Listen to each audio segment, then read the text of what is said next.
오늘 어쩌면 우리는 코로나의 광야를 지나고 있습니다. 아니, 인생의 수많은 광야를 지나고 수많은 어려움과 역경을 지나게 되어 있습니다. 그러면서 어떻게 하면 승리할 수 있는가 하는 문제, 저는 그때 2년 전 이런 말씀을 나누었습니다. 광야에서 승리하려고 하면 애굽으로부터의 결별이 있어야 된다. 애굽을 떠나야 된다. 애굽과의 관계가 끊어져야 한다는 겁니다.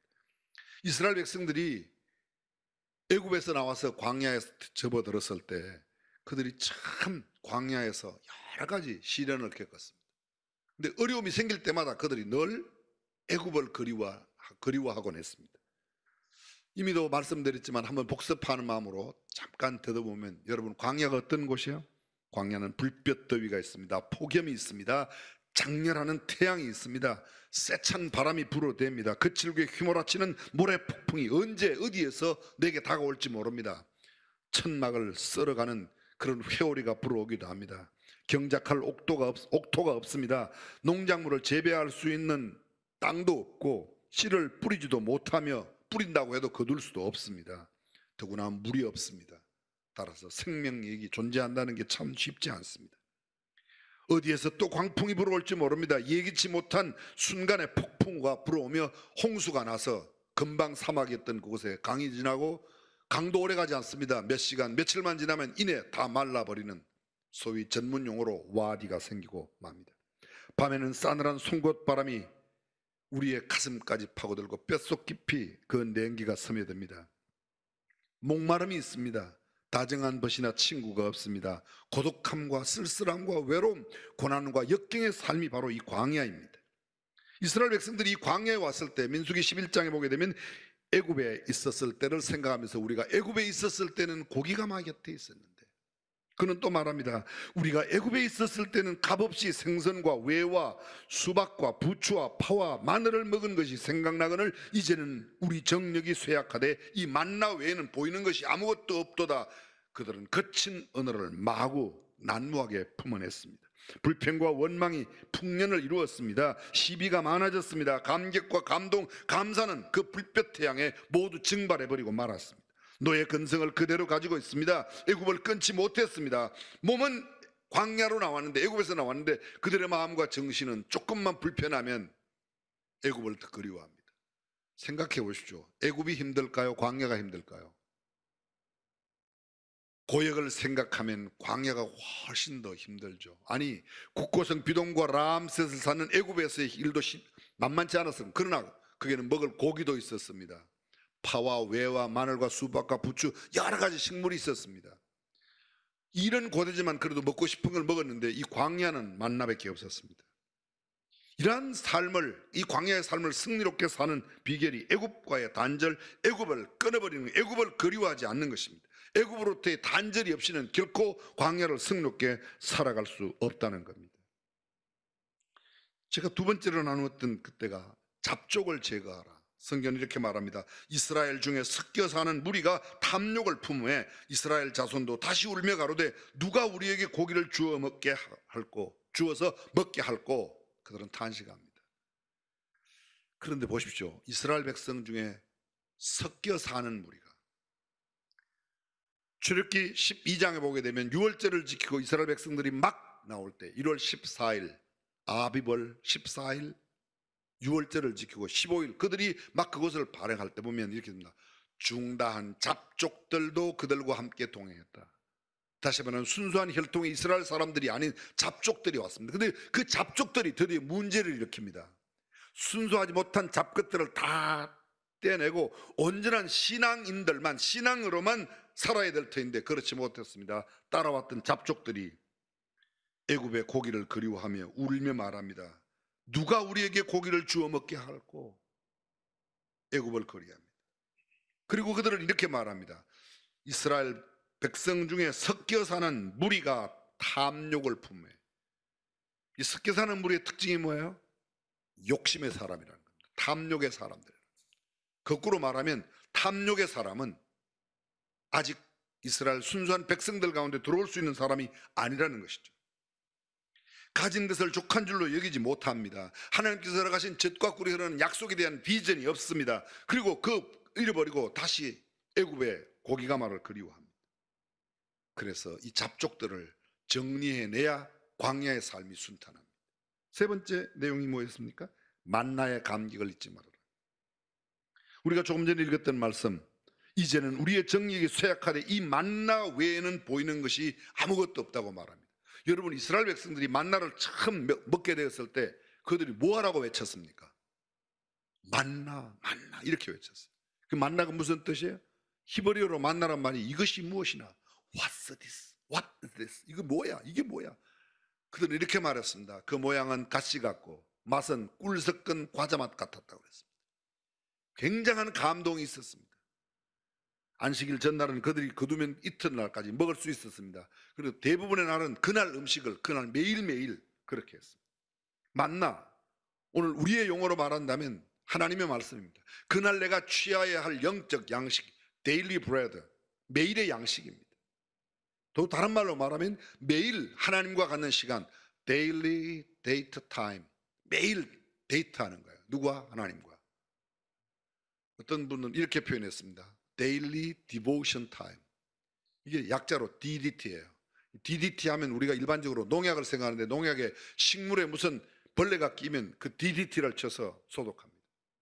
우리의 영적인 삶에 다른 것들이 끼지 않도록 매일 하나님 앞에 경건의 시간, 헌신의 시간, 드림의 시간, Daily Date Time, Daily Devotion Time, 함께 하나님과 보내는 이런 시간, 뭐 다른 말로 말하면 큐티라고 그러나요? 경건의 시간을 갖는 것, 그것이 필요합니다. 그러면 광야의 삶을 승리할 수 있다는 겁니다. 이것이 지난번에 나눴어요. 그런데 광야의 삶만 아니라 광야를 지나고 난 뒤에 우리가 맞이하게 되는 가나안, 그 가나안에서 계속해서 승리하려고 하면 어떻게 해야 되는가? 오늘 그 내용이 바로 이 신명기 8장에 담겨져 있습니다. 먼저 이 신명기 8장을 이야기하기 전에 신명기 전체에 대한 이야기를 잠깐만 드리고 넘어가겠습니다. 원래 신명기란 말은 히브리어로 데바림이라는데, 데바림의 뜻은 말씀들입니다. 하나님의 말씀들. 헬라어로 70인역이나 라틴 볼게트역에서는 듀테로노미온이라고 쓰여 있습니다. 영어에서는 이 신명기를 디오트로남이라 그렇게 표현하는데 그건 두 단어입니다. 디오트로스 플러스 노모스. 노모스라는 말이 율법이에요. 디오트로스라는 말은 다시 또는 재론, 또 아니면 거듭, 뭐 이렇게 두 번, 등사 이렇게 되어 있습니다. 신명기 17장 18절에 보면 그가 왕 위에 오르거든 레위 사람 제사장 앞에 보관한 이 율법서를 등사하여, 이 율법서를 등사하여, 등사한 율법, 등사가 뭐죠? 등사기로 밀어내죠. 똑같은 걸 하나 더 만들어내는 겁니다. 이 등사한 율법, 그러니까 다시 율법이에요. 십계명은 시내산에서 처음 이스라엘 백성들에게 주었습니다. 그런데 신명기 5장에 보면 또다시 십계명을 이스라엘 백성들에게 줘요. 이스라엘 백성들에게. 우리는 잘 알고 있습니다. 성경은 계속해서 제가 그 말씀 읽고 설명하겠습니다. 평생에 자기 옆에 두고 읽어서 그 하나님 여호와 경외하기를 배우며 이 율법의 모든 말과 이 규례를 지켜 행할 것이라. 그리하면 그의 마음이 그의 형제 위에 교만하지 아니하고 이 명령에서 떠나 좌로나 우로나 치우치지 아니하리니 이스라엘 중에서 그와 그의 자손의 왕위에 있는 날이 장구하리라. 이 등사한 말씀을 가까이 두고 그 말씀대로 지켜 행하면 교만하지 않고 좌로나 우로나 치우치지 않게 되고 이스라엘 중에서 왕위에 있는 날이 장구하다. 다시 말하면 하나님께서 그 나라를 오랫동안 지키시겠다고 그렇게 말씀하고 있습니다. 조금 전에 말씀드렸더니 신명기란 말이 다시금 율법을, 여러분 보십시오. 이스라엘 백성들이 처음 애굽에서 나와서 시내산까지 가는데 3개월 안 걸렸습니다. 정확하게 표현하면 한 2달 반 정도 걸렸어요. 그리고 그것도 9개월을 뭡니다. 제2년 6월절을 지키면서 다시 발행했습니다. 첫 번째 6월절을 지키고 석 달 만에, 만 2달 반 만에 시내산에 갔습니다. 모세가 산 위에 올라가서 40일을 금식하며 기도하고 10계명의 돌비를 가지고 내려왔습니다. 그리고 그 사람들이 광야를 살아가는 동안에 그 10계명을 중심으로, 성막을 중심으로 살아갔습니다. 근데 광야 40년이 거의 끝나갈 무렵, 오늘 신명기 이 8장의 내용은 이스라엘 백성들이 광야를 거의 끝날 때 요단 동편 모압 평지에 있을 때 모세가 행한 설교문을 적고 있습니다.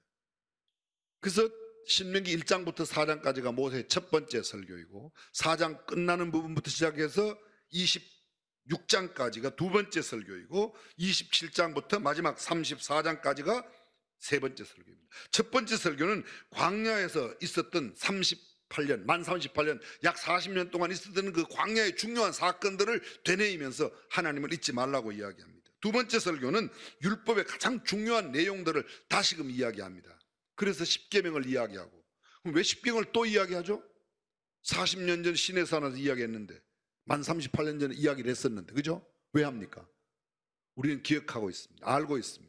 이스라엘 백성들이 광야 그 40년을 지나는 동안에 출애굽한 사람 가운데는 살아남아 있는 사람이 여호수아와 갈렙과 모세밖에 없습니다. 모세도 가나안 땅에 들어가지 못하고 이 설교를 끝내고 마지막 신명기 마지막 장에 보면 모세의 죽음에 대한 이야기가 기록되어 있지 않습니까? 다시 말하면 40년 동안에 완전히 세대가 바뀌었습니다.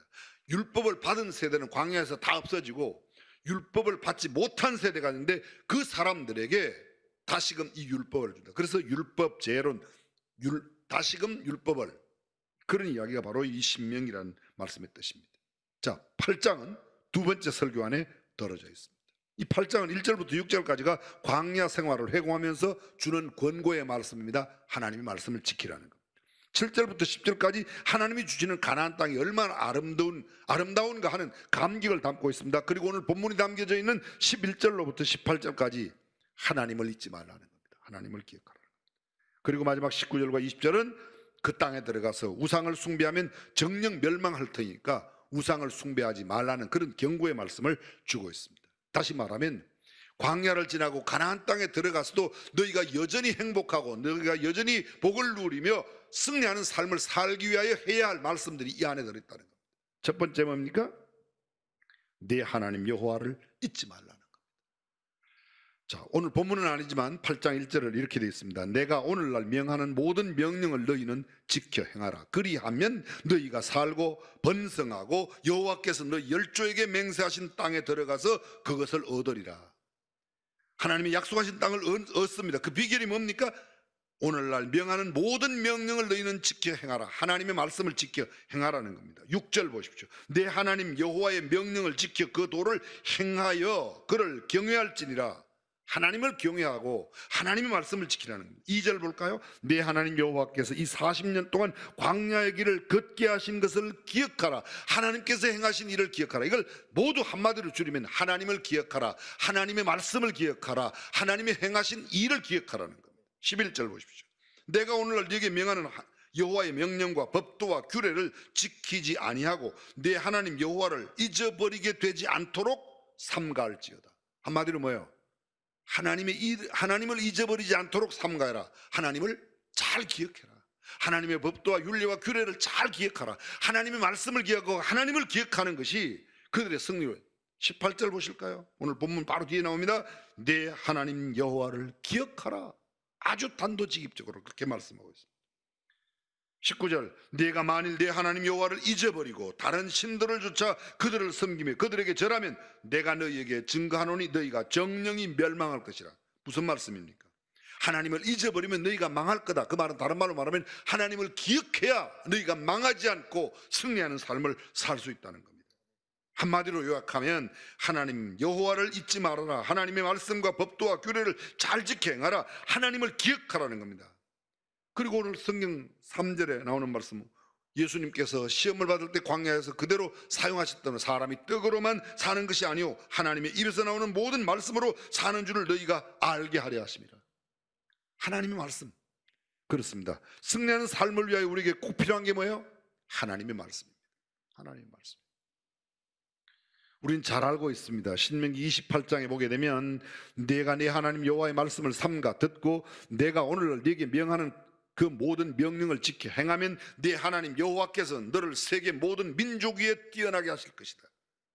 성경 계속해서 말합니다. 네가 네 하나님 여호와의 말씀을 순종하면 이 모든 복이 내게 임하며 내게 미치리니 성읍에서도 복을 받고 들에서도 복을 받을 것이며 내 몸의 소생과 내 토지의 소산과 내 짐승의 새끼와 우양의 새끼가 복을 받을 것이며 내 광주리와 떡반죽 그릇이 복을 받을 것이며 내가 들어와도 복을 받고 나가도 복을 받으리라. 너를 치러 오는 대적들이 한 길로 왔다가 일곱 길로 도망한다고 말합니다. 네 하나님 여호와의 이름 여호와의 명령을 지켜 그 길로 행하면 여호와께서 내게 맹세하신 대로 너를 세워 자기의 하나님의 성민이 되게 하시겠다. 거룩한 백성이 되게 하시겠다고 약속합니다. 14절입니다. 신명기 28장 14절 내가 오늘날 너희에게 명하는 그 말씀을 떠나 좌우나 우로나 치우치지 아니하고 다른 신을 따라 섬기지 아니하면 이와 같으리라고 말하고 있습니다. 그렇습니다. 하나님을 기억하고 하나님 말씀을 기억하고 그 말씀을 지킬 때 우리는 어디에 가서도 승리할 줄로 믿습니다. 성경에 보면 하나님을 기억하라는 말씀이 여러 번 반복됩니다. 신명기 5장 15절 너는 기억하라 내가 애굽 땅에서 종이 되었더니 너희 하나님 여호와가 강한 손과 편팔로 너를 거기서 인도하여 내었나니 그러므로 너희 하나님 여호와가 너를 명하여 안식일을 지키라 하느니라. 무슨 말이에요? 안식일을 지킬 때마다 하나님께서 강한 손으로 능한 팔로 너를 구원하여 내었음을 하나님을 기억하라는 거예요. 그것이 바로 승리로운 삶의 첫 번째 비결. 두 번째, 하나님께서 하나님의 백성들에게 약속하신 그의 백성들에게 복 주신다는 사실을 믿을 때에 승리하는 삶, 복된 삶을 살 수 있습니다. 오늘 본문이 들은 14절 볼까요? 14절 두렵건대 내 마음이 교만하여 내 하나님 여호와를 잊어버릴까 하노라. 17절입니다. 또 두렵건대 내가 마음에 이르기를 내 능과 내 손의 힘으로 내가 이 재물을 얻었다 할까 하노라. 하나님의 복을 받지 못하는 이야기부터 먼저 설명을 드리면요, 첫째, 내 마음이 교만하여. 하나님은 교만한 자를 물리치신다고, 겸손한 자를 인정하시고 복 주신다고 그랬습니다. 교만하면 복 대신 저주를 받습니다. 하나님은 복 주시기를 원하신다고 하시는데 그 하나님께서 복 주시기를 원하지만 주지 않는 사람이 있어요. 교만한 사람, 자고한 사람 주지 않습니다. 이 물질의 풍요로움이 우리에게 꼭 좋은 게 아니에요. 물질의 풍요가 우리에게 주는 위험성이 있습니다. 첫 번째 위험성이 뭔지 아십니까? 그게 바로 우리로 하여금 교만하고 자만한 마음을 가져요. 가난하던 사람이 가지면요, 교만해져요.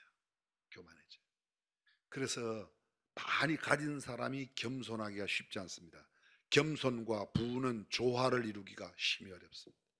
대부분 많이 가지면 빳빳하고 교만하고 목에 힘들어가고 부리려고 합니다. 두 번째 풍요의 위험성, 게으름과 나태가 생기기 쉽습니다. 먹고 살만하면 사람이 게을러집니다. 점점 나태해집니다. 세 번째 풍요의 위험성, 정신적인 가난이 올 수 있습니다. 오히려 힘들고 어려울 때, 가난할 때, 그때는 얼마나 최선을 다하고 정직하게 바르게 살려고 노력하는지 모릅니다. 그런데 오히려 정신적으로 나태해집니다. 어떻게 되면 부유하게 됩니다. 또 위험성이 하나 있습니다. 신약성경은 우리에게 이렇게 말합니다. 부자가 천국에 들어가는 것이 약대가 바늘기로 들어가는 것보다 더 어려우니라. 마태복음 19장에 주님이 친애하신 말씀입니다. 부자가 되면 이 부자가 꼭 좋은 게 아니라 오히려 천국에 들어가기가 어렵다는 겁니다.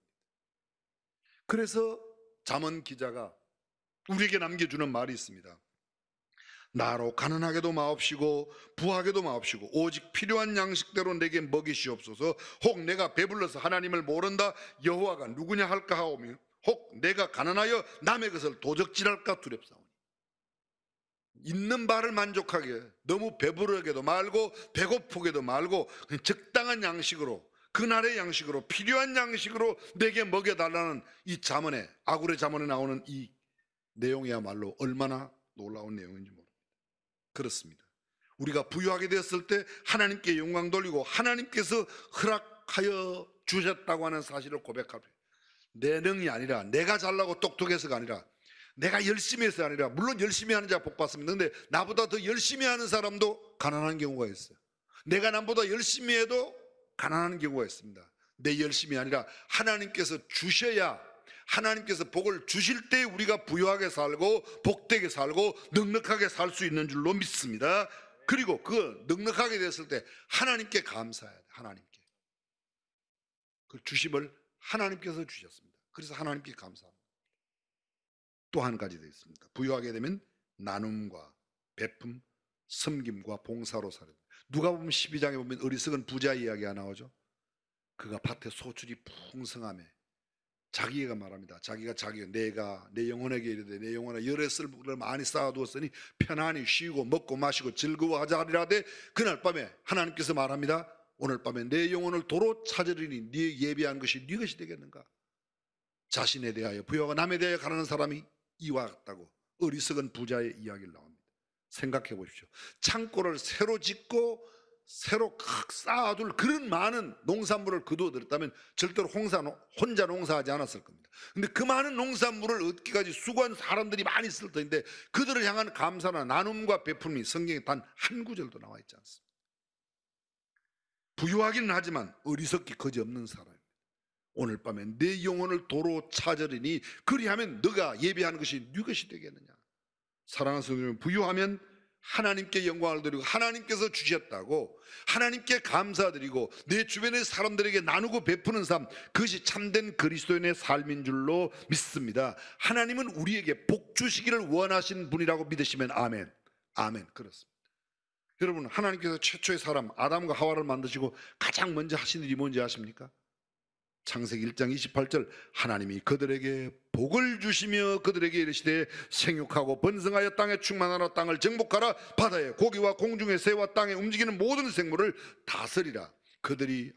하나님이 그들에게 복을 주시며 하나님이 그들에게 복을 주셨다는 겁니다. 복 주시기를 원하시는 분이십니다.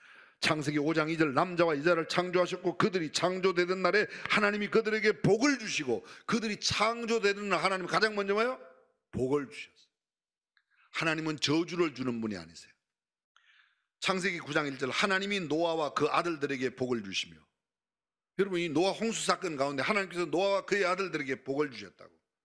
창세기 28장 4절, 아브라함에게 허락하신 복을 내게 주시되 너와 함께 내 자손에게 주사 너로 하나님이 아브라함에게 주신 땅 곧 너의 우거하는 땅을 유업으로 받게 하시기를 원하노라. 이삭에게 주신. 창세기 35장에 베델의 이야기가 나옵니다.